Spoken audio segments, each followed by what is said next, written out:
웨스트민스터 신앙고백 19장 하나님의 율법에 관하여. 먼저 제가 한번 19장 1절을 한번 읽어보겠습니다. 하나님께서는 아담에게 행위의 언약인 율법을 주셔서 그와 그의 모든 후손에게 개인적으로 완전하고 엄격하게 또 끊임없이 순종할 의무를 지우시며 그 의무를 다할 때에 생명을 약속하시며 어길 때에는 죽음을 경고하시면서 법을 지킬 능력과 권능과 능력을 주셨습니다.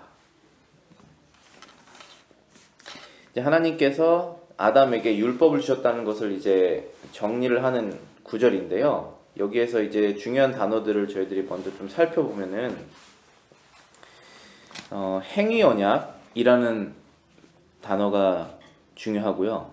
그리고 율법, 그리고 그와 모든 그 후손에게 주신 것, 개인적으로 완전하고 엄격하고 끊임없는 순종, 생명을 약속하여 주시고, 그리고 죽음이 경고된 그것이 바로 율법이다. 그런데 또 중요한 것은 하나님께서 아담에게 법을 지킬 권능과 능력을 주셨다. 그러한 내용이 바로 1절에서 이제 나오고 있는 내용인데요.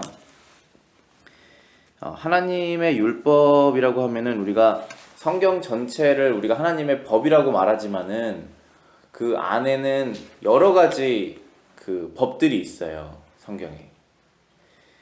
여기에서 말하는 지금 율법이라는 것은 십계명으로 후에 요약될 도덕법을 말하는 거예요.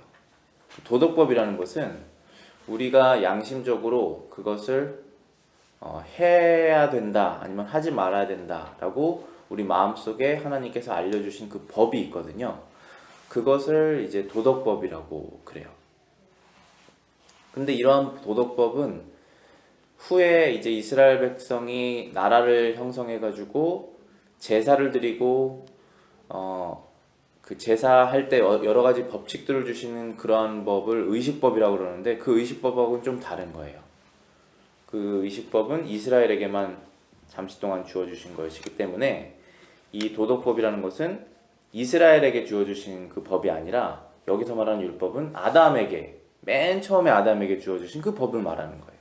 근데 그 아담에게 주신 그 율법이라는 것이 있는데 그 율법을 지키면 생명을 주시고 율법을 어기면 죽음을 경고하신 것이 여기서 말하는 행위 언약이라는 거예요. 언약이라는 것은 약속이거든요.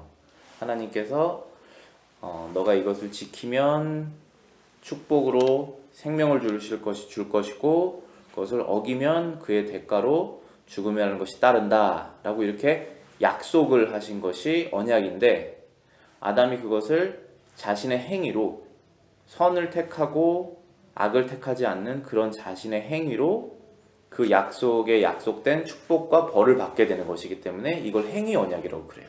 그래서 영어 표현으로는 covenant of works라고 그럽니다. covenant of works. works라고 그러면은 우리가 일한다라는 그런 영어 동사 표현이지만 우리가 하는 모든 행위를 다 work라고 말할 수 있거든요.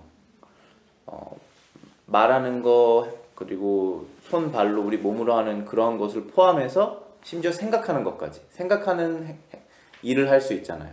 그런 것을 다 이제 우리가 일한다는 표현으로 쓴다면은 그거를 우리말로는 행위, 그것이 행위다 이렇게 말할 수 있고 그 행위로 아담은 율법을 지켜야 되는 그 관계에 하나님과 있었다 그런 것입니다.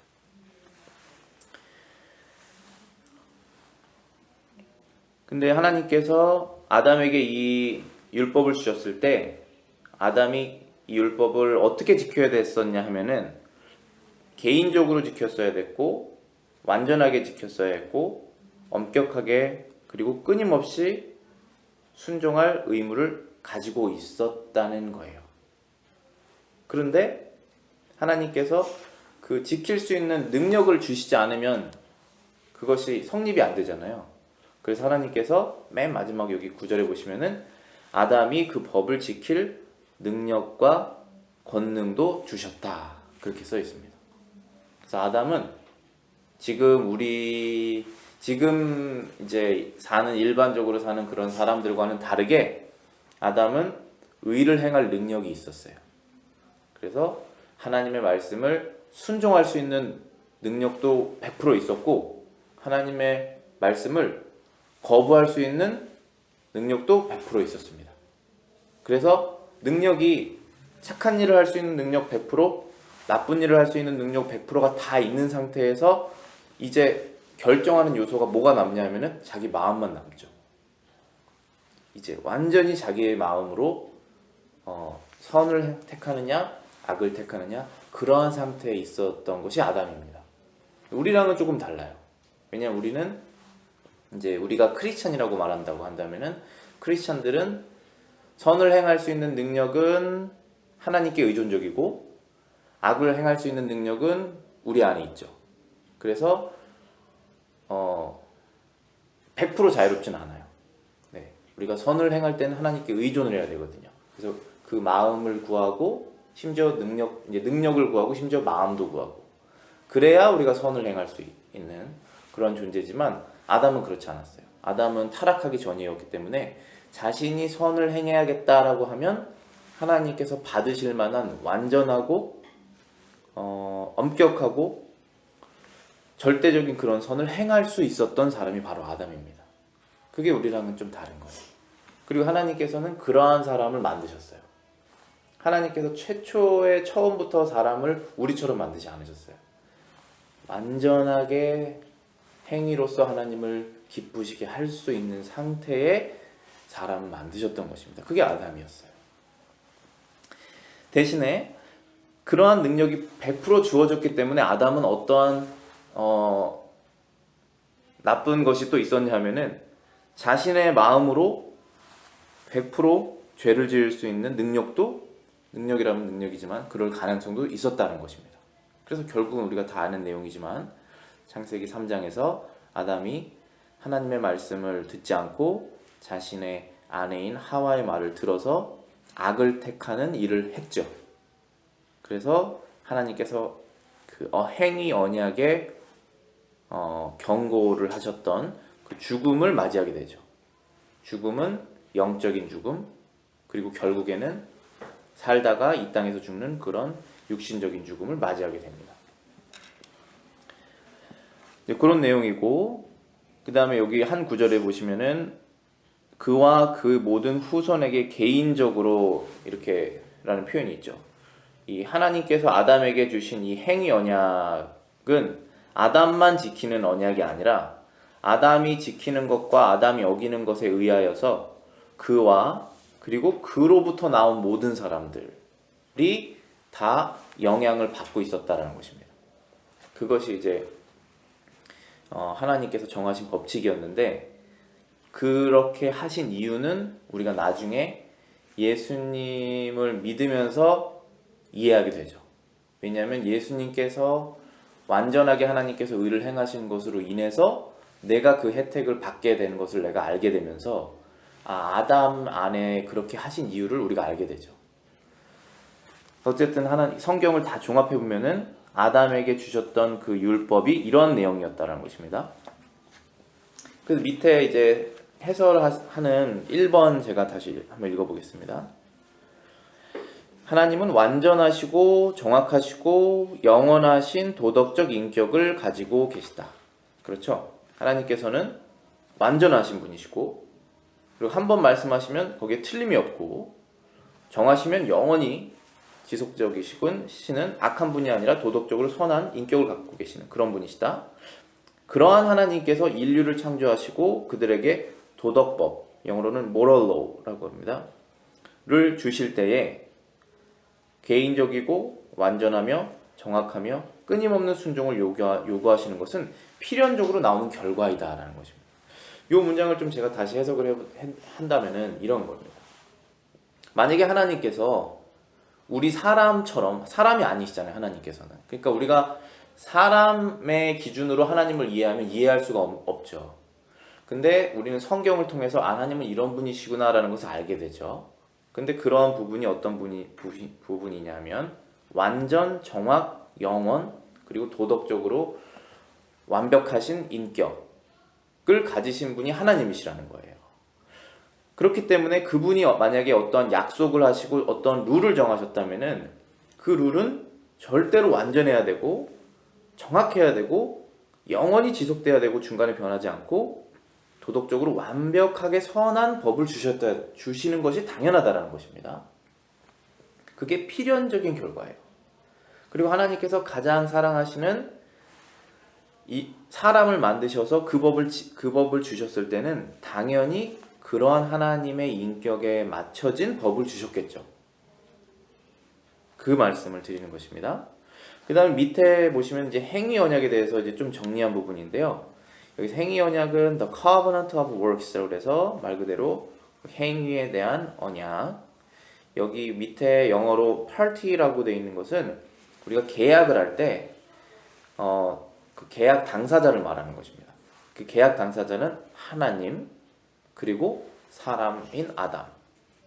근데 아담이 여기 영어 표현으로는 representing mankind라고 되어 있는 것은 인류를 대표하는 대표자였다라는 것입니다. 왜냐하면 아담이 없었으면 인류가 없었기 때문에 아담에 속한 모든 사람을 대표하는 자로서 하나님과 감히 계약을 맺은 사람입니다. 아담. 두 번째 conditions는 계약의 조건이죠. perfect, 완전한 obedience, 순종. God's law. 하나님의 율법에 완전한 순종을 하는 것이 조건이었습니다. 그러면 상급은 무엇이었냐? reward는 everlasting life. 생명이 영원히 지속되는 것을 주시겠다는 것입니다. 누구에게 주십니까? For himself, 아담 and his seed. 그리고 아담의 후손들에게 약속을 하셨습니다. 그걸 하신 거예요. 그런데 어겼을 때 상급 대신에 이제 punishment, 징벌이 가해지는데 그것은 spiritual and physical death, 영적인 죽음 그리고 육체적인 죽음. For himself, Adam and his seed. 그의 후손들에게, 아담과 후손들에게 그 징벌적으로 영적 죽음, 육적 죽음이 가해질 것이다 라고 하나님께서 약속하셨습니다. 그리고 그 약속이 한 번도 지금까지 어겨진 적이 없죠. 아담의 후손으로 태어난 사람은 영적인 죽은 상태로 태어나서 거듭나기 전까지는 죽어있는 상태고 그리고 살다가 육적으로 죽죠. 한 명도 죽지 않은 사람이 없었죠. 딱 한 분 계시죠. 예수님. 예수님은 아담의 후손이 아닙니다. 왜냐하면 동정녀 마리아에게 났잖아요. 성령으로 났잖아요. 아담의 후손의 피로 난 것이 아닙니다. 여자의 몸을 빌어서 났지만 아담의 혈통이 아니죠. 그래서 예수님께서는 원죄를 가지고 나오지 않으셨어요. 물리적으로도. 물리적으로는 좀 그렇지만 실제적으로. 그래서 그분은 인류에 속해지셨지만 아담에 속한 분은 아닙니다. 그래서 성경에서는 아담에 속했느냐 아니면 예수님께 속했느냐 이렇게 말하죠. 우리는 다 아담에 속했지만 성령으로 거듭나면 예수님에게 속해지는 것입니다. 그래서 그 징벌을 피할 수 있게 되는 것이죠. 밑에 이제 내용 보시겠습니다. 세상을 하나님의 완전하신 법으로 다스리도록 사람을 창조하신. 하나님께서 사람을 창조하신 이유를 우리가 다시 한번 상기했으면 좋겠는데요. 창세기 1장 26절에 보시면 이렇게 말씀하십니다. 하나님이 이르시되 우리의 형상을 따라 우리의 모양대로 우리가 사람을 만들고 그들로 바다의 물고기와 하늘의 새와 가축과 온 땅과 땅에 기는 모든 것을 다스리게 하자. 사람을 지으신 이유가 여러 가지 있겠지만 지금 제일 먼저 사람을 이러한 이유로 짓자라고 말씀하신 부분이 이제 창세기 1장 26절입니다. 세상을 다스리게 하자. 그런데 세상은 원래 하나님이 다스리고 계시잖아요. 근데 하나님께서는 영적인 존재시기 때문에 말씀으로 다스리십니다. 있어라 하면 있고 없어라 하면 없고 멈춰라 하면 멈추고 발생해라 그러면 발생합니다. 그게 하나님 말씀으로 하시는 거예요. 그런데 실제로 우리가 땅을 경작하고 잡초를 뽑고 이러한 것들을 하는 것은 사람이죠. 그래서 사람은 세상의 관리자라고 말할 수 있습니다. 근데 주인은 하나님이시고 관리자는 사람인데, 주인이 완벽하고 선하시고 철저하고 정확하신 분이시기 때문에 그 법대로 세상을 관리하기를 원하시겠죠. 만약에 주인이 정말 깔끔한 사람인데 종업원이 정말 지저분하면 주인이 정말 스트레스 받을 거 아니겠습니까? 그게 주인이 원하시는 것이 아닙니다. 그래서 하나님께서는 사람을 완전한 존재를 창조하시고 완전한 율법을 주셔서 아름답고 완전하고 질서 있는 세상을 원하셨습니다. 근데 우리가 알다시피 곧 사람이 타락해서 세상은 바뀌게 되죠. 그래서 하나님께서 우리에게 율법을 주신 것은 완전한 율법을 주시는 것이 너무나 당연하다는 것입니다. 그리고 사람도 그 율법에 의해서, 창조물도 그 율법에 의해서 다스려지는 것이 당연하다. 두 번째는 사람은 하나님의 완전하신 법을 지키면 살게 됩니다. 레위기 18장 1절부터 5절입니다. 여호와께서 모세에게 말씀하여 이르시되 너는 이스라엘 자손에게 말하여 이르라. 나는 여호와 너의 하나님이라. 너희는 너희가 거주하던 애굽 땅의 풍속을 따르지 말며 내가 너희를 인도할 가나안 땅의 풍속과 규례도 행하지 말고 너희는 내 법도를 따르며 내 규례를 지켜 그대로 행하라. 나는 너희의 하나님 여호와이니라. 너희는 내 규례와 법도를 지키라. 사람이 이를 행하면 그로 말미암아 살리라. 나는 여호와니라. 하나님께서 율법을 주신 두 번째 이유는, 첫 번째는 질서 있고 아름다운 세상을 창조하시기 위해서, 다스리시기 위해서 주신 것이라면, 두 번째는 생명을 주시기 위해서 주신 것입니다. 율법을 어기면 죽기 때문에, 율법을 지키면 살기 때문에 그런 것입니다. 여호와 하나님께서 수많은 백성 중에서 아브라함의 후손인 이스라엘을 선택하셔서 당시 애굽에 종살이하고 있었던 그 사람들을 여러 가지 기적을 통해서 끌어내셔서 광야로 인도하셨습니다. 그 이유가 무엇일까요? 이스라엘 그 백성은 이제부터 세상 법 따르지 말고 하나님 법 따르라고 구해내신 것입니다. 그래서 그들의 풍속과 규례를 행하지 말고 내가 인도할 그 약속의 땅에 가면 내가 너희들에게 주는 그 법도를 따르라, 그런 것입니다. 그래서 이 세상에 여러 가지 문화와 규범과 법이 있지만 하나님의 백성은 하나님의 법을 따라야 됩니다. 만약에 그게 세상 법과 접촉이 되면은 불행한 거죠. 그 나라에 사는 것이. 근데 어쩔 수 없습니다. 그건 하나님의 섭리니까 거기에서 지혜롭게, 또 어쩌면은 희생으로 손해를 보면서 하나님의 법을 따르면 그것이 좁은 길이 되는 것이겠죠. 그런 나라를 우리가 만들기 원하지 않기 때문에 기도로 위정자들을 위해서 기도하는 것이고요. 그런데 지금 하나님께서 이 법을 주신 이유는 여기 4절 말씀해 보시면 내 규례를 지켜 그대로 행하라. 나는 너희 하나님이니라. 규례와 법도를 지키라. 사람이 이를 행하면 그로 말미암아 살리라. 사람이 하나님의 말씀을 지키면 생명을 얻을 것이다 라는 말씀입니다. 그래서 이 법이라는 것은 생명과 관련이 있습니다.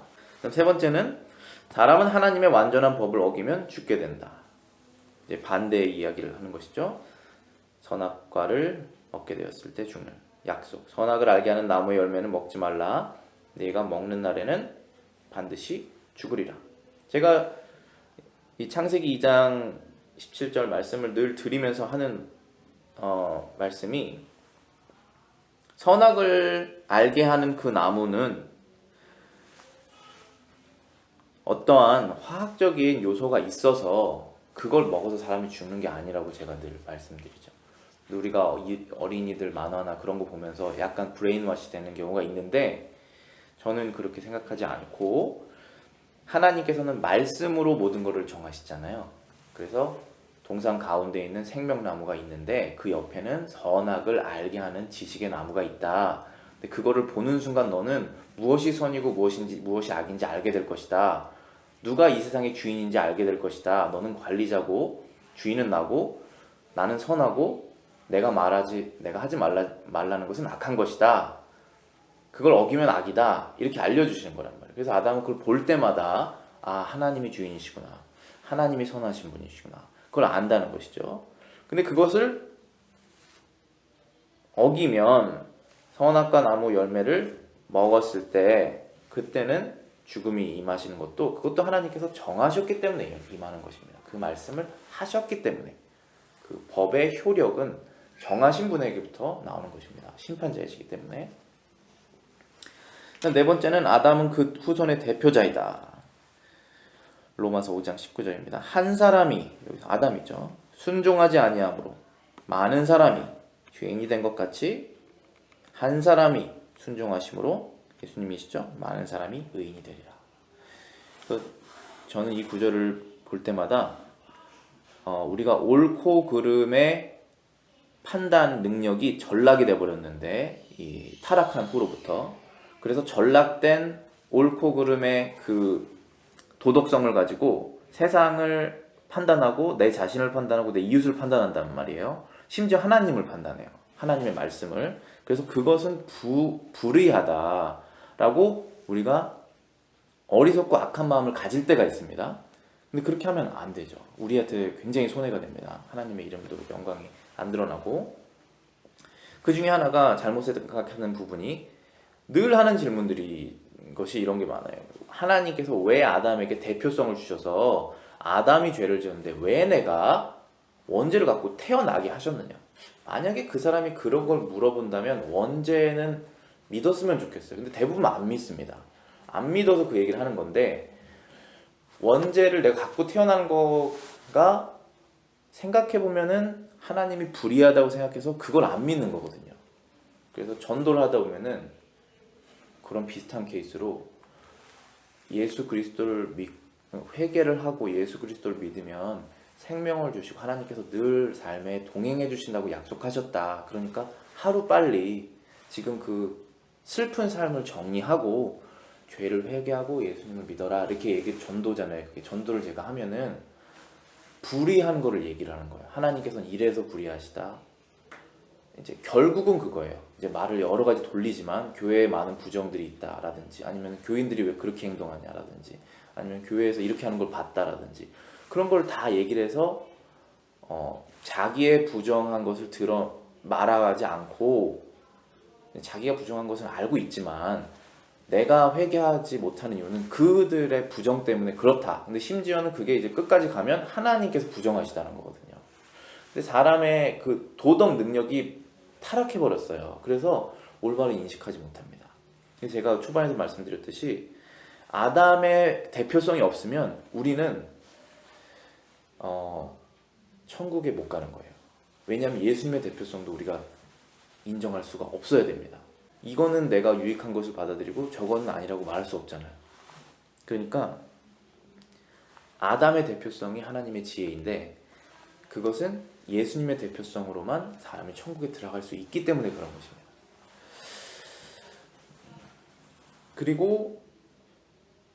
그리고 더 단적으로 말하면, 만약에 내가 아담의 위치에 있을 때는 어땠을까 하면 똑같이 그렇게 됐었을 것입니다. 그건 너무나 분명하죠. 그래서 그렇게 우리가 하나님 말씀을 지혜롭게 이해하는 게 좋겠고요. 두 번째 넘어가시면은, 이 율법은 아담이 타락한 후에도 여전히 의의 완전한 규범이다. 이 부분이 제가 가끔 말씀드리는 부분, 십계명이 언제부터 존재했습니까? 그리고 십계명은 누가 지켜야 되는 것입니까? 그런 부분이 바로 이 내용이거든요. 이 율법이라는 것은 도덕법, 무엇이 맞고 무엇이 틀리고 하는 우리 양심의 법인데, 그 법이 아담이 타락한 후에 그럼 그 법이 사라졌느냐? 그렇지 않다는 것이죠. 여전히 의의 완전한 규범으로 사람이 그 법을 지켰어야 됐고, 그 법대로 살았어야 됐고, 이 세상을 다스려야 되는 그 법이라는 것입니다. 그 법이 아담에게 주어졌고, 하와에게 주어졌고, 가인과 아벨에게 주어졌고, 그런데 이제 바로 실패하는 것들이 막 나오죠. 가인이 질투해서 선한 행동을 한 아벨을 보기 싫어서 아벨을 죽이잖아요. 그래서 이제 선한 그 줄기가 끊기게 만드는 거거든요. 예수님이 안 태어나시게. 근데 이제 또 셋을 주시잖아요. 셋을 주셔서 또 나오게 하시고. 그들에게 다 계속 이 율법이 전해지는 것입니다. 지켜야 되는 것입니다. 이 세상 첫사람 아담부터 지금 우리가 사는 2020년 이때까지 전 세계 모든 사람이 무슨 종교를 믿든지 간에 하나님의 창조물로서, 창조된 사람으로서 지켜야 될 법은 이 세상의 주인이 정하신 그 법을 지켜야 된다는 것입니다. 그게 바로 율법이에요. 그게 바로 도덕법을 말하는 거예요. 근데 이 규범을 하나님께서는 시내산에서 십계명으로 두 돌판에 써주셨습니다.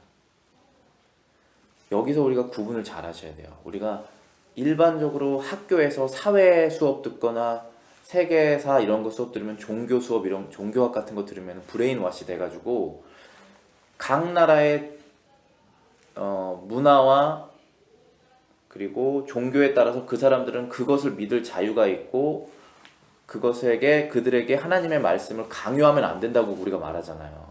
배우잖아요. 학교에서. 절대 그렇지 않습니다. 하나님께서는 강력하게 하나님의 말씀을 전하라고 말씀하세요. 근데 우리가 힘으로 하지 않죠. 이슬람처럼. 이슬람은 안 들으면은 테러를 하잖아요. 근데 우리는 말하지 말래도 계속 말해서 결국은 죽임을 당하는 순교의 방향성이 있습니다.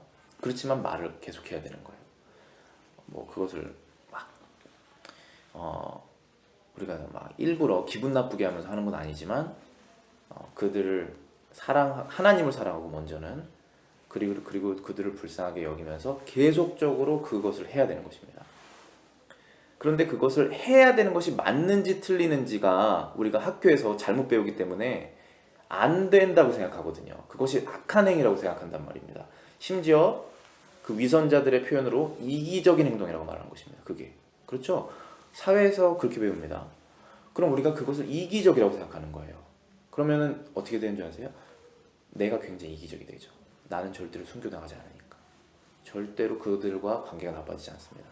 그리고 그들은 지옥에 갈 것이고 만약에 내가 천국 간다면 나는 천국에 가겠죠. 근데 그런 이기적인 마음으로 글쎄 천국에 갈 수 있을지도 모르지만 어쨌든 잘못된 신앙을 갖고 있다. 그것은 확실한 것이죠.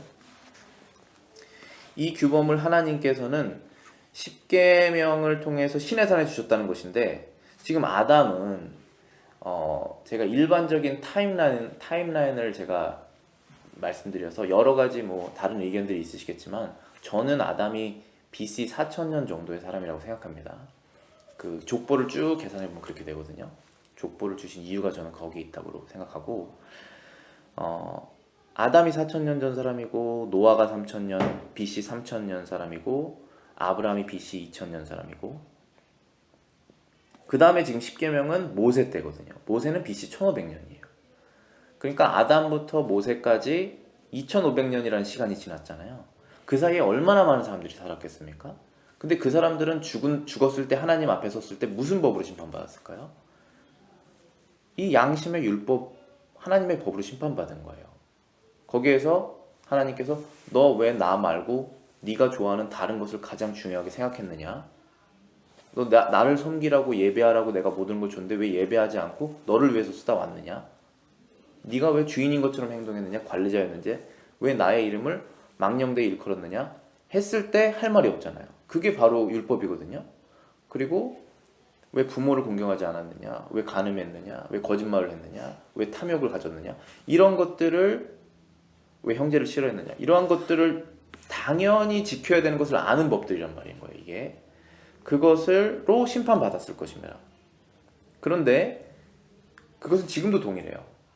그런데 하나님께서 이스라엘에게 그 사명을 주신 것입니다. 그 법을 더 많이 직접적으로 알리려고 그 모세를 통해서 이스라엘 백성을 구해내셔서 그 돌판에 그것을 새겨주신 것입니다. 그러니까 그게 새로 생긴 법이 아닌 거죠. 원래부터 있었던 그런 법이라는 것입니다. 그래서 그 중에서 처음 4계명은 하나님에 대하여 1번부터 4번, 그리고 나머지 6개의 계명은 사람이 사람에게 지켜야 될 그 의무를 포함한 것이었다라고 되어 있죠. 그래서 1번에 보시면은 이 도덕법은 하나님의 본성의 완성성에 근거한 것이기 때문에 절대로 변할 수도 없고 하나님께서 그것을 폐지하실 수가 없다는 것입니다. 아담부터 모세까지 동일하고 모세부터 지금까지도 동일하다는 것입니다. 그리고 하나님께서 그것을 폐지하실 수도 없어요. 왜냐하면 그럼 거짓말 하시는 게 됐으니까. 그래서 이 도덕법은 십계명으로 요약돼서 두 돌판에 기록되어 있는데, 이것은 하나님께서 그리스도인들에게 요구하는 모든 의무가 두 돌판에 기록되어 있다는 것이 아닙니다. 당연히 아니겠죠. 그거보다 훨씬 더 깊잖아요. 그렇지만 하나님의 완전한 율법의 일반적인 원칙들은 십계명에서 발견할 수 있다는 것입니다. 그 십계명을 이제 잘 해석해 놓은 그런 책들이 많은데요. 그 분량이 사실은 더하면 끝도 없어요. 얼마나 많은 것을 요구하시는지, 그리고 그런 것들을 우리가 행했을 때 얼마나 참된 자유를 누리는지, 그런 것을 알면 알수록 그 법이 깊고 넓은 것이거든요. 하나님의 사랑처럼. 그렇지만 그 일반적인 원칙들은 십계명에 적혀 있다는 거예요. 그래서 여기 왼쪽에 보시면 다 아시는 십계명이잖아요. 1번부터 10번 보시면은 나 외에 다른 신을 내게 잊지 말지니라, 너를 위하여 우상을 만들지 말지니라, 여호와의 이름을 망령되이 일컬지 말지니라, 안식일을 기억하여 거룩히 지키라, 내 부모를 공경하라, 살인하지 말지니라, 간음하지 말지니라, 도덕질하지 말지니라, 내 이웃에 대하여 거짓 증거하지 말지니라, 내 이웃의 소유를 탐내지 말지니라. 이것이 하나님께서 이미 알고 있는 그 양심의 법을 정리하셔서 십계명 돌판에 써주신 것이란 말이에요. 그런데 그런 이 법을 아담이 알고 있었느냐? 당연히 알고 있었다는 것이죠. 아담은 모세 당시의 이스라엘 사람들보다 훨씬 더 도덕적으로 완벽한 사람이었기 때문에 이런 법을 당연히 알고 있었다는 것입니다. 그래서 예를 들어서 우리가 유추할 수 있는 에덴 동산의 아담이 십계명을 알고 있었느냐? 우리가 유추를 할 수 있는데, 한번 보실게요. 오른쪽 표 보시면은 하나님을 가장 공경하라. 아담이 알고 있었겠죠. 그래서 아내의 말보다 하나님의 말씀을 더 신뢰했었어야 됐죠. 그래서 아담이 아내 말을 들었던 것을 부끄럽게 생각한 것입니다. 하나님을 가장 공경해야 되기 때문에. 두 번째는 너를 위하여 새긴 우상을 만들지 말라는 것은, 이걸 또 잘 해석해야 되는데, 사람이 나는 이 세상을 만드신 하나님을 섬겨라고 말하면서 그거를 더 잘 섬기기 위해서 하나님을 상징하는 어떤 것을 만들지 말라는 거예요. 그 상징하는 어떤 것 때문에 하나님의 그 광대하신 그 존귀하심이 줄어들기 때문에 그런 것이거든요. 그걸 하지 말라는 것인데, 그러니까 그렇게 하나님께서 나를 어떤 방식으로 예배하라는 것을 하나님께서 정하셨어요. 왜냐하면 사람이 예배 방식을 만들면 반드시 타락하게 되기 때문에 선한 의도로 만들어도 타락하게 되어 있습니다. 마지막에는. 그래서 그걸 하지 말라라고 정하신 거예요. 그래서 두 번째 보시면은 하나님께서 예배 방식을 정하신다. 생명나무, 그리고 선악을 알게 하는 나무. 그것도 다 방식을 정하신 거거든요. 세 번째는 여호와의 이름을 망령되이 일컫지 말라는 것은, 나 하나님 이름 한 번도 말한 적이 없어, 잘못 말한 적이 없어, 오 마이 안 했어 한 번도, 그거 말하는 거 아니에요. 그거 포함이에요. 포함인데 하나님의 이름에 관련된 모든 것들을 존귀하게 여긴다는 거예요. 예를 들면은 하나님의 말씀, 그리고 하나님께서 창조하신 창조물, 그리고 그런 모든 것들, 하나님께서 하신 모든 것들을 내가 존귀하게 여긴다는 거거든요. 그러면서 당연히 하나님께서 나에게 주신 그 사명도 존귀하게 여겨서 땅을 가꾸고 창조물을 소중하게 여겼겠죠. 그 다음 네 번째, 안식일에 거룩하게 지켜라. 안식일에 쉬었을 것이고, 내 부모를 공경하라. 이 가정에 관한 것은 아이들을 낳았을 것이고, 살인하지 말지니라. 자신과 다른 것들의 생명을 보호했을 것입니다. 아담이 자신의 생명을 끊는 것이 죄라는 것을 알았을 것이고, 다른 동물을 죽이는 것도 죄라는 것을 알았을 것입니다. 그 전까지는 이제 동물도 죽지 않았을 것이라고 생각하거든요. 그 다음에 7번은 이제 간음하지 말지니라. 거기에는 결혼제도가 이제 포함될 것이고, 도적질하지 말지니라. 열심히 동산을 경작해서 헛된 양식을 먹지 않고 경작한 양식을 이제 먹게 되는 그런 마음. 내 이웃에 대하여 거짓 증거하지 말지니라. 거짓 증거는 이제 결국 악을 초래하게 되죠. 그걸 당연히 알았을 거예요. 그래서 하나님께서 말씀하신 것이 진실이고 마귀가 말하는 것이 거짓인데, 아담은 거짓된 것을 취했죠. 그래서 악한 결과를 냈죠. 당연히 알았을 것입니다. 거짓에 관해서. 탐심도 마찬가지입니다. 탐심도 아담이 당연히 알고 있었죠. 왜냐하면 하나님의 위치를 탐했기 때문에 하나님이 나에게 주신 것 이외의 것을 탐하는 게 탐심이거든요. 나에게 주신 것보다 더 좋은 것이 있을 것이다 라고 해서 하와의 말을 듣고 선악을 알게 하는 나무의 실과를 먹었잖아요. 그것이 탐심이죠. 그러니까 아담은 당연히 십계명에서 말하는 것, 십계명의 내용을 마음속에 이미 당연히 알고 있고, 그리고 이 십계명은 비록 BC 1500년에 모세를 통해서 이스라엘에게 주셨지만 이 십계명은 전 세계 모든 사람들이 마음속에 이미 알고 있는 법이라는 거예요. 우리 이제 여기 법 전공하시는 분들이 계시지만 법이 실제적으로 존재하지 않는데 존재하지 않는 법에 의해서 처벌을 받으면 부정한 거잖아요. 그러니까 이미 법이 존재했기 때문에 그것이 실효성이 있는 것이지 않습니까? 그러니까 한 번도 예수님을 들어본 적이 없는 사람이 지옥에 가는 것이 정당하려면, 그것이 정당한데, 정당하려면 그들이 이미 법을 알고 있어야 된다는 것입니다. 근데 그 법이 무엇이냐? 양심의 법이라는 거예요. 그럼 양심의 법이 하나님께서 요약하신 게 무엇이냐? 십계명이라는 거예요. 십계명은 하나님을 사랑하라, 이웃을 사랑하라. 그 법에 의해서 심판을 받는 것입니다. 그게 이제 도덕법을 말하는 것이고, 그 법이 아담에게 주어진 것이 마지막까지 지속되는 그 법이라는 것입니다. 그래서 우리는 계속 이 법을 말해야 돼요. 교회 안에서도 말해야 되고 교회 밖에서도 말해야 됩니다. 그런데 안타깝게도 우리는 신약시대이기 때문에 구약의 십계명은 현재 유효하지 않다라고 말하는 정말 성경을 모르시는 분들이 계세요. 그러면은 참 힘들어지는 거예요. 그러면 그 사상으로 세상의 십계명을 말할 수가 없잖아요. 교회에서도 끝났는데 세상에 어떻게 말하겠습니까? 절대 그렇지 않습니다. 그래서 마태복음 22장에 예수님께서 말씀하셨죠. 내 마음을 다하고 목숨을 다하고 뜻을 다하여 주 너의 하나님을 사랑하라 하셨으니 이것이 크고 첫째 되는 계명이요. 십계명 1번부터 4번을 요약하신 것이죠. 둘째도 그와 같으니 내 이웃을 내 자신같이 사랑하라 하셨으니 이 두 계명이 온 율법과 선지자의 강령이니라. 로마서 13장 8절부터 10절입니다. 피차 사랑의 빚 이외에는 아무에게든지 아무 빚도 지지 말라. 남을 사랑하는 자는 율법을 다 이루었느니라.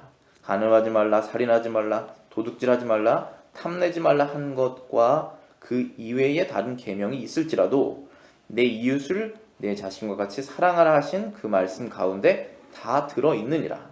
사랑은 이웃에게 악을 행하지 아니하나니 그러므로 사랑은 율법의 완성이라.